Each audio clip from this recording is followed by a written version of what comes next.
Mark Magsayo knockout daw ang abutin kay Tank Davis kung sakaling maglaban sa lightweight. Pero sabi naman ng ibang fans, hindi man-knockout si Magsayo dahil mas malaki kumpara kay Tank Davis. Pero mas malaki nga ba talaga si Magsayo at hindi kayang in-knockout? Sa ngayon, ginawang reservation si Magsayo kung hindi pala rin si Lamon Roach at biglang umatras. Nakanda si Magsayo bilang kapalit. Madaming Pinoy fans ang nagsasabi na man-knockout si Magsayo katulad sa nangyari kay Leo Santa Cruz matapos tamaan ng uppercut. Matatandaan, tinumba din ni Tank Davis itong si Mario Barrios bago pa umakyat sa welterweight. Tinumba din ni Tank Davis itong si Ryan Garcia na malayong mas matangkad kay Magsayo. May kartada si Davis na 30 wins, 28 KOs, walang talo. Dalawang boksingero lang ang hindi natapos sa knockout. Itong si Pitbull Isaac Cruz noong 2021 at noong 2014 laban kay German Ivan. Wag na kayong magtaka mga tol, mas marami talaga ang talo nito. 65 wins and 72 losses. Ito ang isang boksingero na umabot sa decision kay Tank Davis. Kung tignan ang kartada ni Davis, ito ang nakalaban niya mula 2022.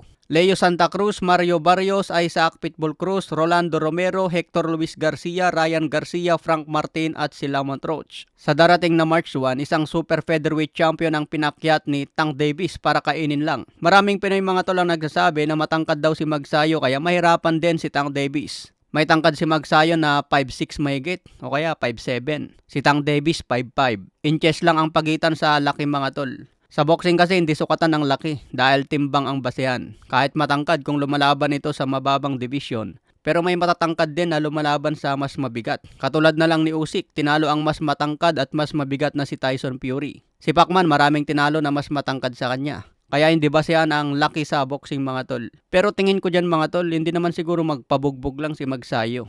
Dalawa ang pwedeng gawin ni Magsayo dyan mga tol. Mag-training ng matindi at subukang talunin si Tank Davis. Pangalawa, subukang makasurvive hanggang 12 rounds. Kung manalo si Magsayo, magandang legacy ito para kay Mark. Kung mapaabot naman niya sa decision kahit matalo, maganda pa rin para kay Mark. Impresibo pa rin yan mga tol kung mapaabot niya hanggang sukdo lang 12 rounds. Malay natin magaya ni Magsayo ang nagawa ni Pacman noon laban kay Ledwaba. 2 weeks notice lang si Pacman noon, late replacement laban kay Ledwaba. Akala ng lahat noon sisiw lang si Pacman na kakainin ni Ledwaba. Pero ginulat ni Pacman ang lahat dahil binugbog niya si Ledwaba, naging IBF Super Bantamweight Champion. Kaya ang tanong mga tol, magagaya kaya ni Magsayo ang ginawa ni Pacman noon kay Ledwaba? Okay mga tol, comment na lang sa baba ang inyong opinion. Maraming salamat po.